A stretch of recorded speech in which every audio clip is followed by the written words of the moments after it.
All right. Welcome back to the Child's Voice podcast, where we like to say we share tips, tools, and insights to help CASA volunteers succeed in their advocacy for children. That's you guys. I'm Carrie, which all of you guys should know.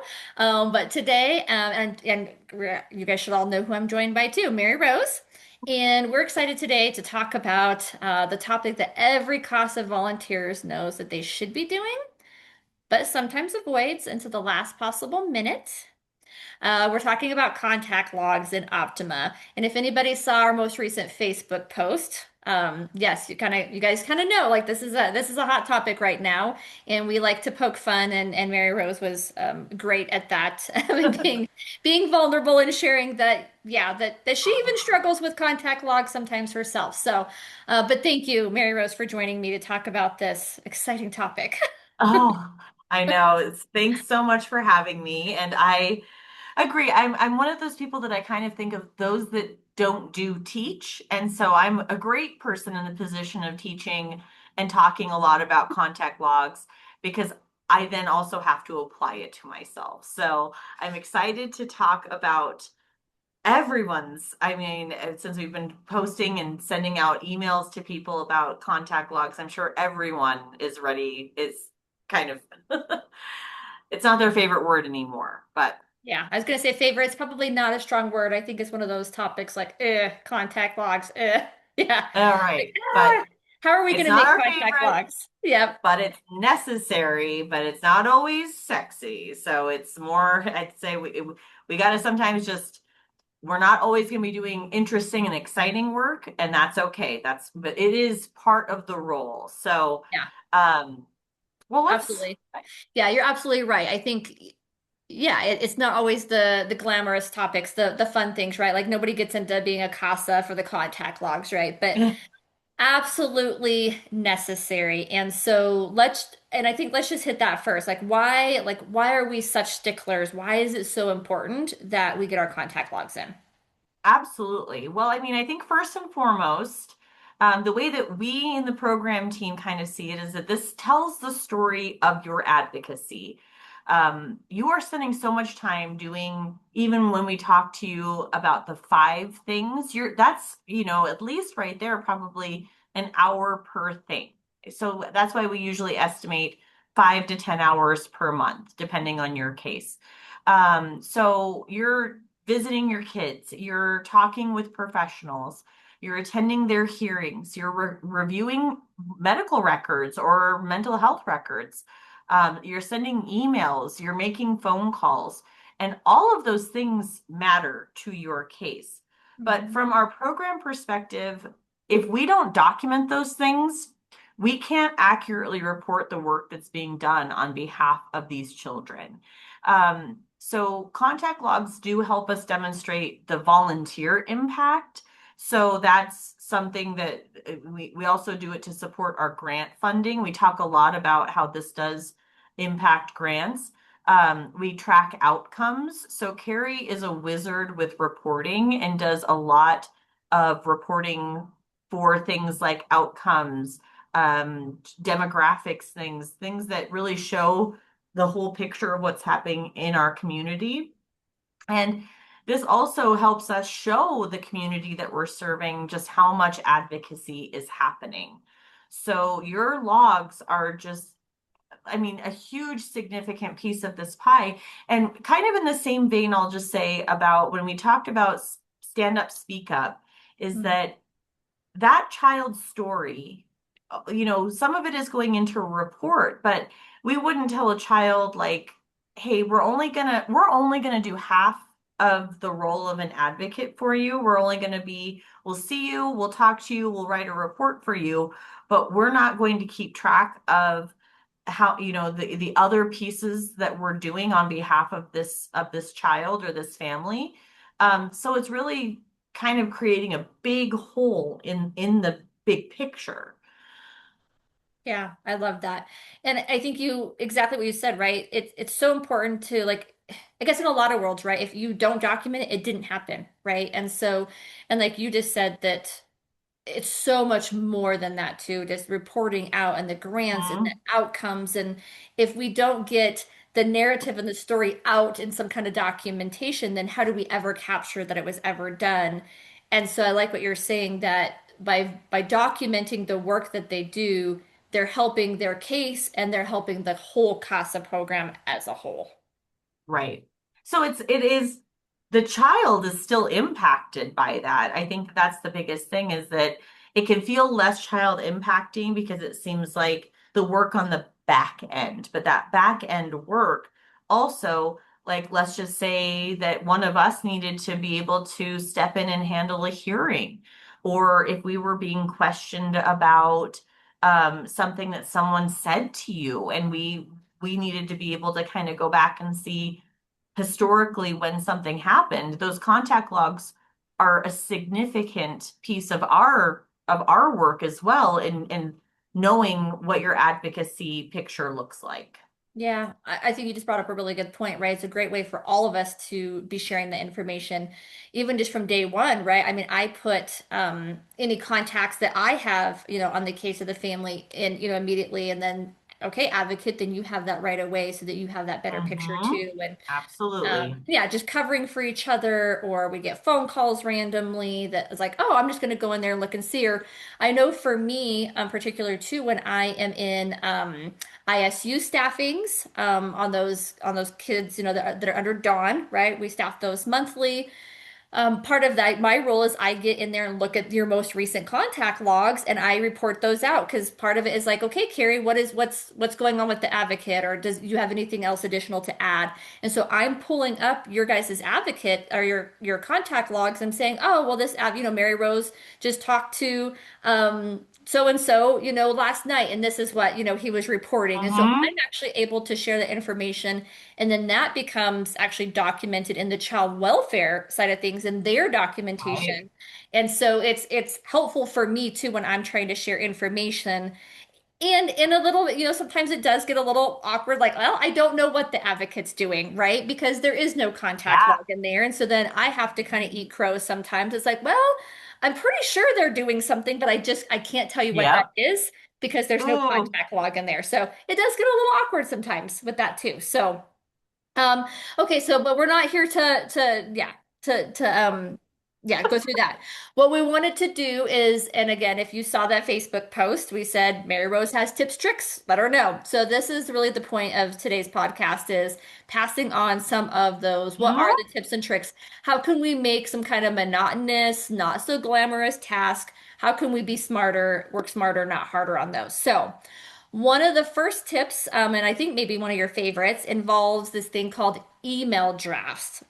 Tell me, what are we talking about on an email draft? And Oh, how does this this help me one. with contact logs? Oh, I love this. I don't know. I mean, it seems so simple now, but this is a game changer for me. So many of us, including myself, are already checking email throughout the day. So why not use our email drafts as your note-taking system? And I do this all the time. So I might be in the courtroom and I just need to take some notes, or I'm on a Zoom call or anything. So really this is great in situations where you just need to be able to jot things down, because honestly, I love my folks that are handwriters, but I will be honest, handwriting and then trying to take your handwriting and put it in, it's just it if it's working for you, great, but this is not for people that are already doing their contact logs. This is for people that are struggling. So, if you're at a hearing, so what I do is I open a draft email.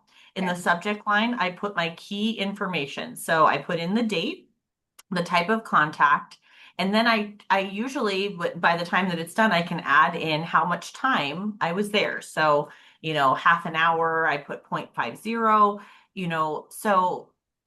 so like for example, on Thursday, I had a treatment team meeting. So I put in the subject line, July 2nd, treatment team meeting, and it was 30 minutes. So 0.50 hours, or you can put 30 minutes.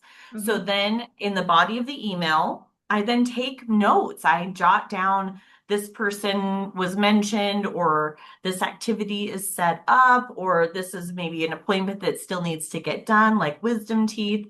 And then I basically then I have everything that I need for my contact log. I would never have thought to do that for the subject line. I guess I probably would have put like, I don't know, notes for whatever kiddo, right? And so I love that what you're putting in the subject line, because then when you're going in on the back end and putting them in, right, it's kind of like, okay, not necessarily a filing system, but like, okay, like July 2nd, okay, July 2nd. And Hmm. everything that you need to even start that contact log is right there, right? Or Yep. like, oh, I need to get this one in, or I love that. Like you said, kind of like a filing system. Exactly. So then, when I'm ready to then put that into Optima, it's truly first of all, if I'm doing it on my phone, it's still all available to me on my computer. So whatever you're using, Gmail, Hotmail, Outlook, anything, if you're using drafts on your phone, then Mm-hmm. that should create a draft when you log in and you go to your email. You should be able to access your drafts folder and it's right there. So I will do this often. I'll do the note taking on my phone, but I'll do the putting it into Optima at a computer. That works for me. So then I just copy and paste it. So I don't have to dig through notebooks. I don't have sticky notes. I don't have to remember what happened 3 weeks ago.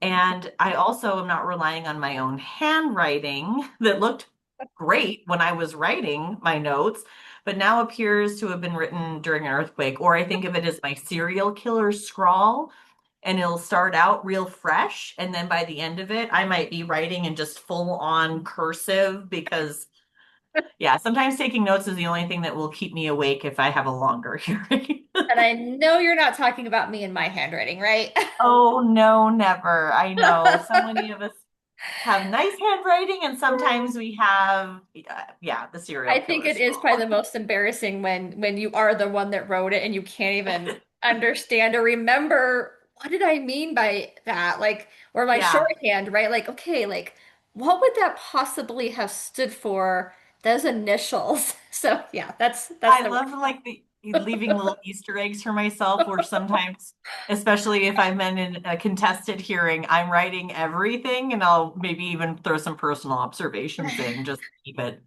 keep it fun. So yeah.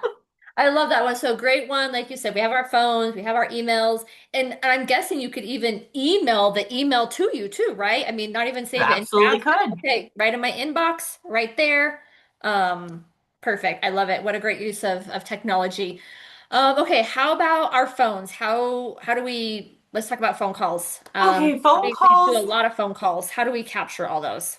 Well, I will say one of my advocates, and this is why I put this on the list, is she does a lot of hers either by texting or by phone calls. And Yeah. one of the things is you have a call history in your phone. Some of us just don't even go in to see how many times we've talked to that phone, like the contact. So use your phone call history to help you fill in some of the gaps. If you're like, oh, well, especially I have most of my kids are not placed in billings. So we might have a 5 or 10 minute phone call here or there. So I will, if I just need to kind of get everything gathered and maybe I don't have a lot of substance, I might count up how many short phone calls I had. And I also have a total of how much time I was on the phone for each one. So, say last night I got a call from one of my kids. We were just talking about how the weekend had gone. Took 5 minutes, but I can also track that in an email draft, just like we talked about, and then be able to kind of add all of those up and keep track of them in one place. So help me understand. So, Maris, you're not saying I don't even need to go in and put like 5 minute phone call, 2 minute phone call, 1 minute phone call. Like, would it be okay even at the end of that week? Okay, here's my running log, like you said, whether it's through the draft email, through my phone log or whatever, I can put in one contact log for the week and say, hey, and then copy and paste, whether it's out of that draft email or whatever, 5 minute phone call this day, 2 minute, or Yep. even any of the highlights that maybe came out of those phone calls. I can put in one contact log and capture those. Yep. And that's why we have a subject line. So, we do beyond the first visit that month, we Mm-hmm. do like to keep track of how many times you're having contact with your kids. Even if it's texts or phone calls, a lot of those, especially, we want to kind of capture how much time you're really spending with your kiddo. Some kids, it is just going to be one visit a month. When they're older, sometimes you're going to talk to them more frequently because Hmm. that's, they're leading that. So, yes, absolutely. I love the idea of one contact log per week, or if you're just going to round them all up at the end of the month, but really also kind of trying to keep in mind like activities. So if it's Mm. talking to a kiddo, anything that you're doing that's with a kid, keep track of that. If it's all, I'm just reviewing a bunch of records, just trying to kind of keep like activities so that you can not necessarily, you don't need 30 contact logs in a month, but if you're going to be doing several activities throughout the month, just knowing that you can track those and log them once instead of every single day. That I think that that can be really overwhelming. I like that. So it's not just for phone calls, it's really anything, like you said, reviewing reports, any kind of that kind of piece, right? But I do like what you said too, like keeping the like subjects together that way we're able to capture, okay, how much are you spending supporting caregiver, for example, like, okay, we're Mm-hmm. texting back and forth, like you said, like throughout the whole month. Okay, throughout the whole month, I felt like I supported caregiver a total of 30 minutes, right, between all of those, or Right. like you said, the documentation piece, yeah, if you are talking with a kiddo. So I like that it's not just for phone calls. It's really any of those little activities that come up. And then we're also then able to capture under the correct subject or type of Yes. contact, right? Because we do look at that, right? And that's why we added some of those options because we felt like, hey, advocates, you guys are spending a lot of time supporting parents, supporting caregivers, and we're just not Mm-hmm. capturing that accurately to show that hey, when you're at CASA, yes, you're supporting the child, but with that comes their entire village that you're supporting too. And it's fun to Exactly. kind of look at those sometimes broke out of how much time are we spending, supporting other people. So yeah, I like Absolutely. that. And so kind of the same thing you're saying, maybe use that draft email. Right. So just again, because I know I'm not going to remember to do that, but like maybe throughout the day, if I had that draft email, I could pull up like, Uh-huh. oh, 10 minutes reviewing that report that Mary Rose just sent me, or oh, 5 minutes, Mm-hmm. doing this. Because if I don't write things down, I don't remember. I'm not going to know Exactly. what I did this month. Like, oh, I slept since then. And this idea, I'll just also mention before we move into our next piece is Uh-huh. like PCs can do this for their non-case hours. So if you're a PC watching this and you're trying to draw some tips, have an email draft that talks about, when you're doing your meetings with your advocates or you're reviewing a report for your advocate, anything that we would expect a PC to log as part of their responsibility as that volunteer mentor. That's also a great way to do it so that you can have an accurate idea at the end of the month how much time you spent doing PC things. That really helps us in being able to, um, adequately tell people how much time we would expect the PC responsibilities would take if they were interested in doing that I for love us. that. Yeah, great idea. Okay. Okay, so what is our barrier? Why are we not getting our contact logs in? What do you think is the biggest barrier? For me, I'll just say for my own self personally, Mhm. I feel like that is why I understand this barrier so much is that we overestimate how much time all of this will take. Mhm. We tell ourselves we'll do it when we have a bigger chunk of time to give. And then everything that can possibly happen to keep us from doing that thing will. So we'll get dumped on at work. We'll have our kids come home and they've now got a science fair project that's due tomorrow. Laundry, um, laundry. I'll say it again, laundry, anything. So somehow, we always will kind of prioritize. And sometimes, honestly, if I'm being really truthful, Carrie, I'll start looking for things to do because that would be easier than doing contact logs for me. I will actually start finding like volunteer, I'll find like, oh, these dishes, these need to get done now.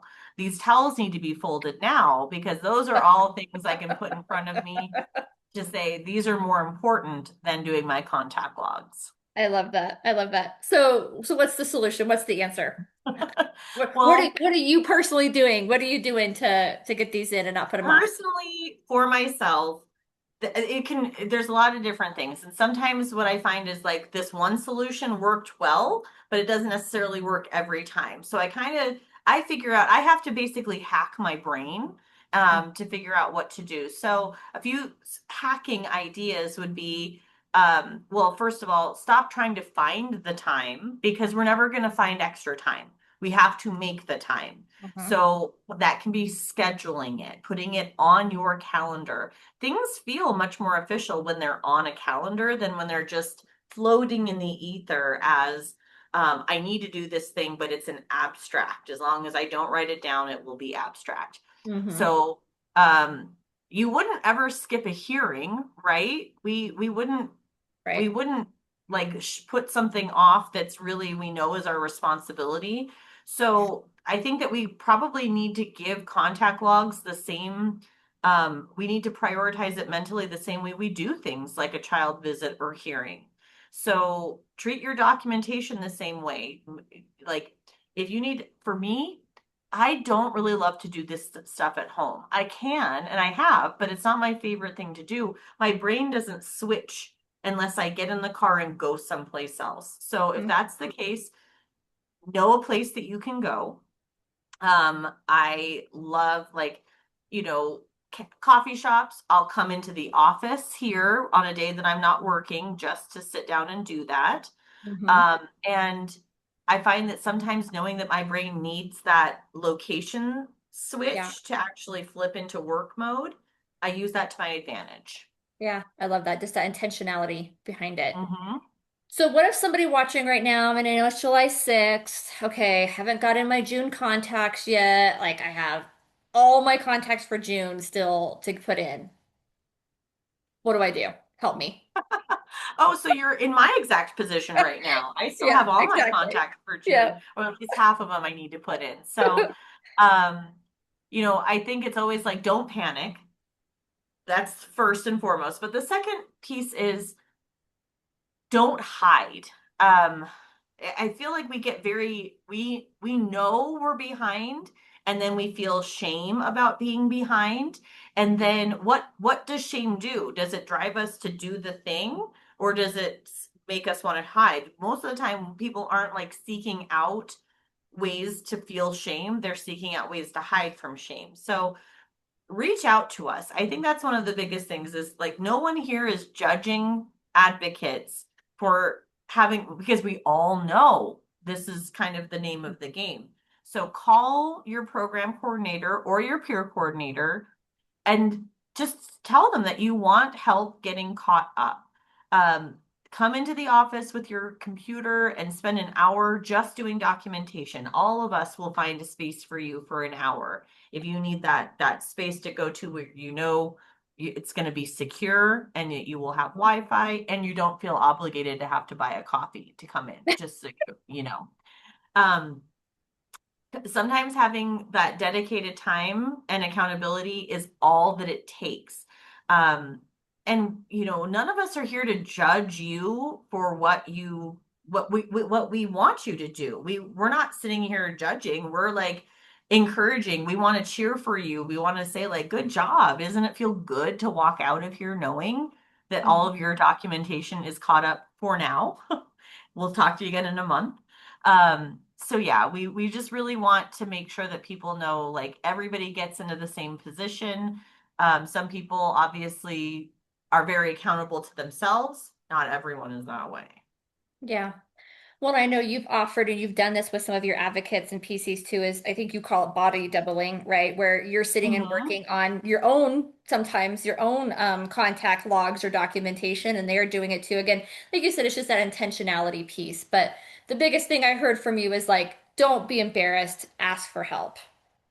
Absolutely. That was part of the reason why I thought it was so funny to put up the post that we did where I was holding the sheet of paper. In case you haven't seen our thing, I'm holding my sheet of paper with all of my handwritten dates for my cases of all the contact logs I needed to put in. And it was a lot. It wasn't like a little bit. I'm very active. And so Um, we put it up and we said, like, hey, if I just needed a little bit of shame or guilt to get me to do this, or at least being a little bit fun with it, I'm okay with showing people that I'm in the same struggle bus as everyone else. We're Yep. all riding the same struggle bus together. Yep. Yeah. And add a little bit of humor to it, right? So part of it, like you said, is that accountability. And I think you kind of mentioned it too, right? Is that some people are going to be more accountable to themselves. They have a good system in place. Others need that little bit of nudge, right? For that accountability or that motivation and accountability piece. As one of those people that needs the motivation and accountability, yes. And I think that that's the biggest thing is like we are not all built the same. I guess the biggest one of the things is you signed an agreement of expectations when you took that case that outlined all of the things that we expected. And nobody's going into it with the expectation that they're not going to do those things. So knowing that we do have those expectations and we expect you to work independently, I also am one of the biggest people to mention that we are all motivated differently. What I need may be different than what Carrie needs. Carrie is, let me tell you, like nobody needs to ask Carrie what, she'll set her own deadlines. She will get her Yeah. own stuff done. I'm a checklist Um, person. she has a checklist. She has a good system. But I like to have a deadline and I like somebody to know that I don't feel nagged if you check in with me to see if I've gotten something done. So one of those things is like Carrie has a to-do list. Some people just like knowing that they got their stuff done. It makes their anxiety is lessened when they know they completed their documentation. Some people need a deadline and some people suddenly become incredibly productive 5 minutes before someone asks them if the task is finished. Again, that's another piece of me. I feel like I do my best work at the absolute last minute. Yeah. I don't, but it's still a belief system that I need to work on for myself. Yeah. I love that. And yes, I've been that person. I know, yeah, I think we've all been that person. I Like, think oh we are all crap, that right? person. Like, well, we see it with our kids, with reports, or what's funny too is like right now, we're all working on United Way. I have a time scheduled tomorrow for all of us to work on United Way, and everybody's getting their United Way done before the meeting even is scheduled for tomorrow. Yep. So, Yep. um, but what I like what you said too is that it's okay to ask for accountability. Like if you're someone that knows that you need a deadline, ask your program coordinator or your PC, put a deadline in place for me, right? And then follow up with me like, "Hey, I see that you were going to have all of your contact logs, in by today, right? It's the 6th the following month. Where are we at, Mary Rose, with getting your contact logs in place, or do you have a plan, to get them in place?" So I love that it's okay to advocate for yourself on what you need for that accountability piece too. I think I knowing this about myself is what helps me be successful. I recently was helping with a committee to do something, and I was supposed to be leading it. And I just asked all the rest of the people. I said, "Is it okay if we meet every 2 weeks?" And sometimes the only time I was actually working on this project was in the day before we were supposed to be meeting. But let me tell you, it all got done. And I feel like know yourself if accountability helps, ask for it. If you just would like a reminder from your program coordinator, and it won't make you send you into a tailspin of I'm messing up, I'm not doing anything that I should be doing. Um, you know, ask for those things. Know yourself. Mm-hmm. It'd be really maybe even something that, if you're a brand new advocate, kind of figuring that out with your PC right from the start too, right? Kind of how we talk through, okay, what does self-care look like? How am I going to know when you're burnt out? Maybe some of that conversation at, right after case selection or right when you're Mhm. getting started is, okay, like here's how you can help me hold accountable, or here's what I need from you, peer coordinator, to make sure that I'm staying on track and that I feel Ooh, successful. I Um, like that. those So we might be check-ins making or some yeah. changes to our Yeah. post-training interview. Or like what you were saying too, like, okay, maybe there's an opportunity where, okay, I have three advocates underneath me. I'm a PC. Like, let's meet at the coffee shop we're all gonna like, and we're gonna get our contact logs in, but it's that body doubling. It's also that support Mm-hmm. or, hey, this came up. What do you guys think about that? Right. So it's a good way to support each other in this world that can often, like who do I talk to, right? Be a good way to support each other, but then also that accountability piece, that intentionality piece, like, oh, I have a CASA meeting scheduled, the first Friday of the month at 9 o'clock, and we're all going to get together and we're going to do that. And yeah, I think you could have fun and be creative with this too. I love the idea of a working meeting. Like I tell people, we're going to make this a working meeting. Like it's Yeah. not just to sit here and discuss. Let's take Yeah. that time that we have set aside for meeting and make sure we get something productive out of it. Yeah.